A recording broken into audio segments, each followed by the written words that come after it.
Et bonjour à tous, c'est reparti pour le mardi. Aujourd'hui on va s'occuper des fissures, donc on va faire le gros du rebouchage de toutes les fissures, enfin le gros. On va bloquer, les fonds sont bloqués, pardon, on va venir mettre de l'enduit. Je vais vous montrer, c'est le T-Rex de chez Prestonet qui est un enduit fibré qui va donc me servir à reprendre les fonds de fissures. Ouais, c'est bien imprimé partout, c'est nickel. Et on va s'occuper de ponter ça aussi, qui est bien ouvert, on voit à travers dans la salle de bain. Et celles-là qui sont jolies aussi. Ça sera un traitement différent. On a aussi des endroits où ça a bien sauté, le plâtre tenait plus, hein, donc là c'est pareil, on va faire des reprises localement, on va prendre ces petites fissures un peu partout. Et avancer aussi sur les plinthes. Puisqu'il y a eu l'arrachage des plinthes, donc tout est cassé en bas de cloison. Donc on va se coller là-dessus. Allez, j'attaque les rebouchages de fond de fissure. Donc je travaille avec cet enduit, le T-Rex de chez Prestonet. Donc qui est un enduit qui est fibré, qui va me permettre de reprendre les fonds de fissure et de faire vraiment bien le pont. Hein. Ça va bien tenir dans le temps, c'est fibré, ça va bien accrocher sur notre impression glycéro. Et ça vraiment c'est uniquement pour le fond, parce qu'après on aura une bande de fibrafus qui viendra se poser par dessus et un voile de rénovation en fibre de verre qui est armé, donc ça ira pas mal. Voilà, le T-Rex de Prestonet, c'est vraiment un bon produit ça. Je n'ai pas précisé, mais cet enduit on le gâche à la consistance voulue directement. C'est un enduit base ciment qui rétractera très peu dans les fonds de fissure.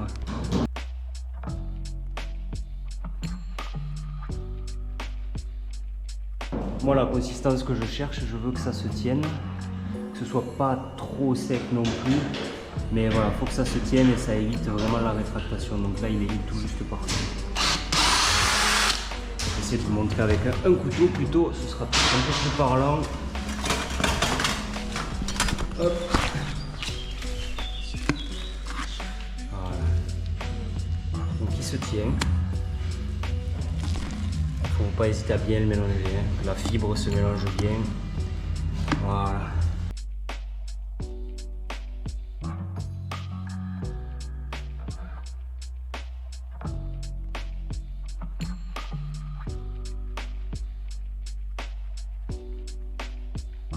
Tu la poses comme ça.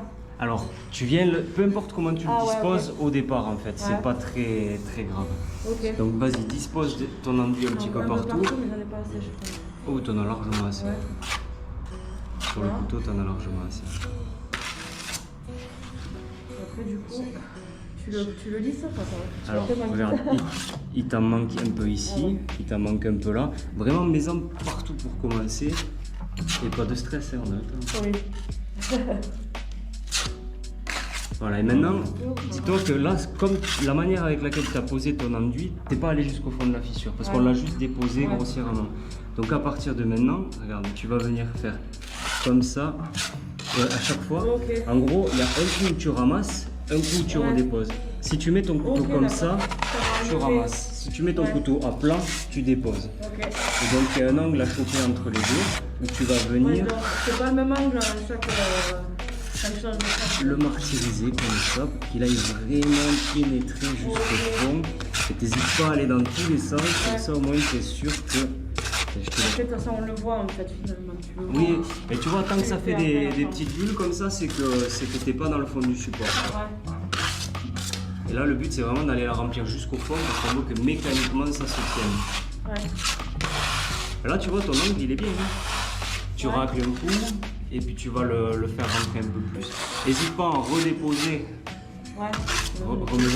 Il vaut mieux le faire plus de fois que pas assez, parce que sinon après ça la tient pas la fissure. Là on est vraiment en train de bloquer le fond. Mieux trop que pas assez. Exactement.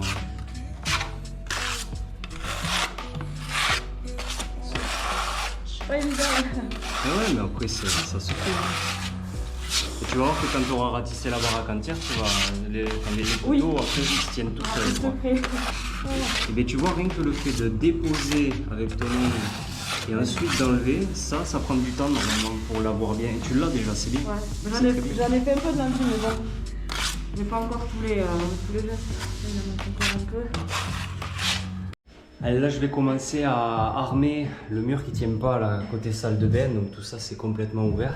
C'est la grosse fissure qu'on a de ce côté, qui est complètement ouverte, donc j'ai gratté tout ce qui tenait pas dans les angles. Voilà, il n'y a plus que des choses qui tiennent, entre colle à carrelage, ciment, tout ça, ça tient. Ça a été soufflé, encore beaucoup de soufflettes partout pour enlever la poussière, et ça a été arrosé pour finir d'enlever la poussière et puis de bloquer le fond. Donc un petit coup d'eau, là j'ai laissé sécher, ça fait une demi-heure, trois quarts d'heure que ça sèche. Il ne faut pas le faire sur quelque chose de suintant. Et donc je vais utiliser de la trame que je vais venir prendre dans l'angle de mur et sur 60 cm de largeur.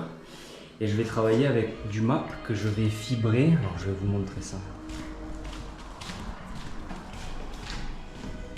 Donc du MAP classique. Et je mets de la fibre 6 dedans de chez Sika, ce qui est normalement fait pour solidifier les dalles béton. Donc moi j'utilise ça, je le charge en fibre, ça me fait une résistance mécanique supplémentaire, ça plus la trame pour bloquer le fond avant de poser du placo. Je suis sûr de tenir la fissure par les deux côtés avant de faire les pontages côté couloir. Voilà. Donc je prépare mon enduit et puis je mets la caméra, comme ça vous voyez un petit peu comment ça se passe sur la pose. Je vous dis à toutes. Là pour la consistance il faut quelque chose qui soit assez liquide quand même pour pouvoir aller vraiment dans tous les interstices. Voilà, donc là il se tient un peu moins que le Prestonette de tout à l'heure. On peut voir les fibres là qui dépassent. Voilà. Et là ça je vous garantis que c'est plus solide que du béton. Allez c'est parti.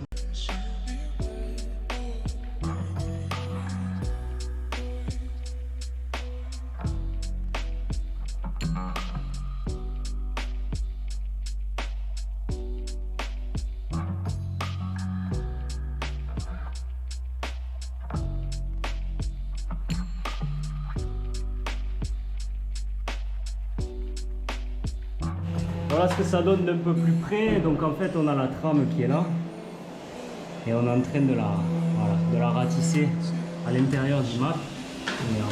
Pour montrer je fais des conneries. Donc on se sert des parfaites lisses, les couteaux classiques.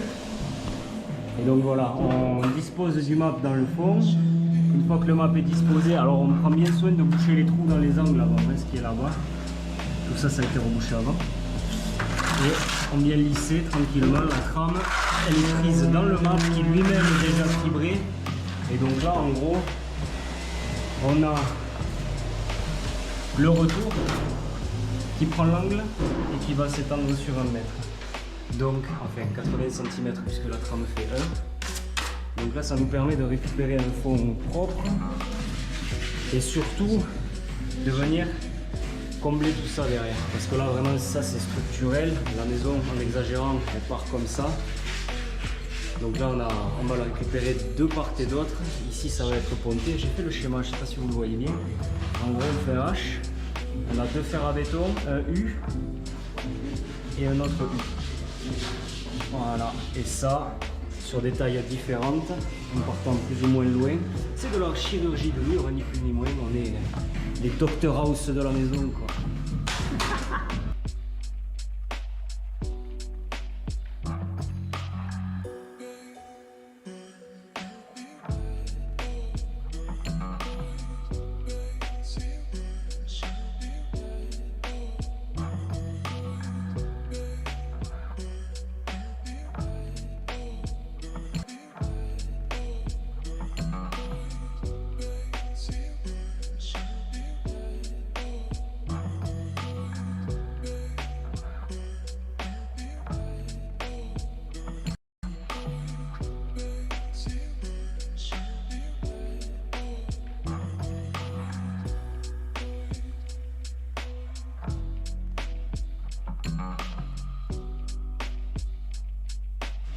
Après moult poussière,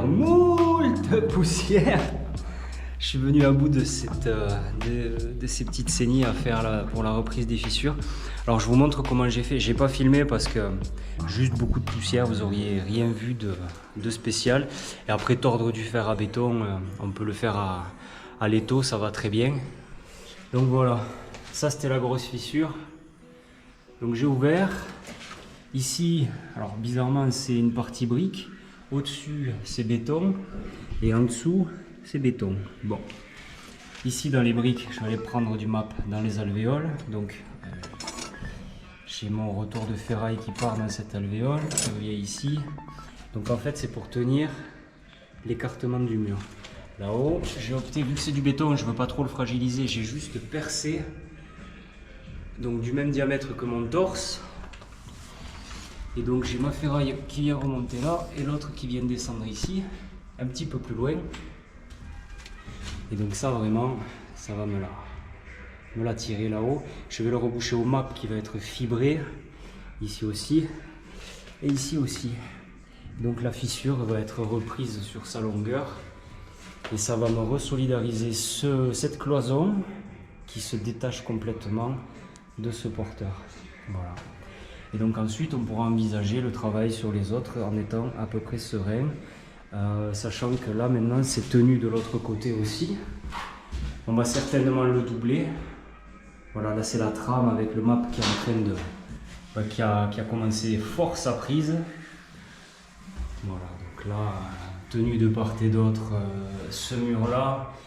Je vais pas dire que je me ferai curer s'il rebouge, parce que je tiens quand même à mes petits chantiers, j'ai pas envie de vivre dans une église, mais j'aurais vraiment fait au mieux pour solidariser le tout quoi, et le rendre monobloc solide. Voilà pour la petite histoire. Je vous dis à tout à l'heure, je vais reboucher tout ça.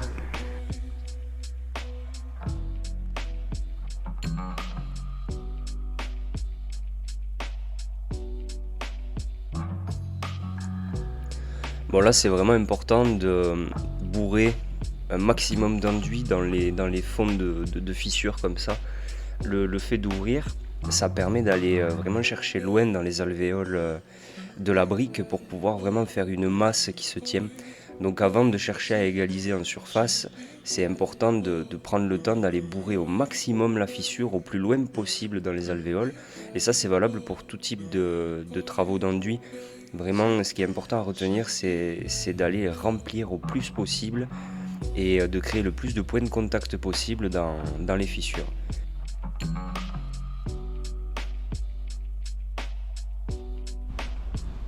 Ça y est, la journée elle est finie, donc qu'est-ce qu'on a fait? On a fait plein de trucs encore. Tous les cadres, Marilou les a poncés, tous dans leur ensemble, tout est propre. Ça a été repris. Donc là, le MAP toujours en retrait, demain on pourra faire nos petites reprises par-dessus. Voilà. On pourra commencer à travailler sur celle-là. Les sols, on a des bâchés pour refaire un masquage propre après l'évacuation de tous les gravats.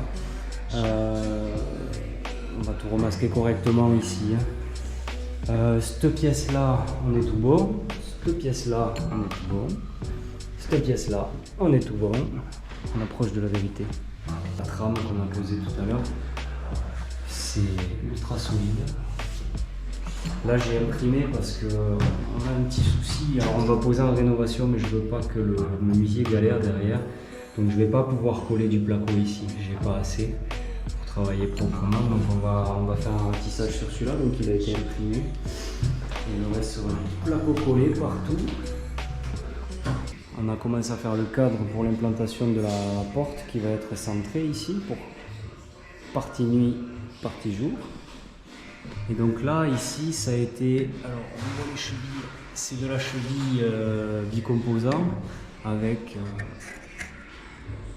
de la vis placo en 35, sachant que là on doit le voir, voilà, sur tout que ce soit les montants ou les rails, moi en réno, là je mets de la colle en plus. C'est bien plus dur, bien plus solide dans le temps, et puis c'est plus facile à la mise en place. Là, quand on perce dans de la brique comme ça, dans les alvéoles, c'est intéressant de le faire avec une mèche béton et avec une visseuse et pas la percu, sinon on casse. Et voilà, donc l'implantation est faite, c'est avec le tracé qu'on avait fait avec Marilou, et voilà. So, je vous dis à demain et repos ce soir, il en faut.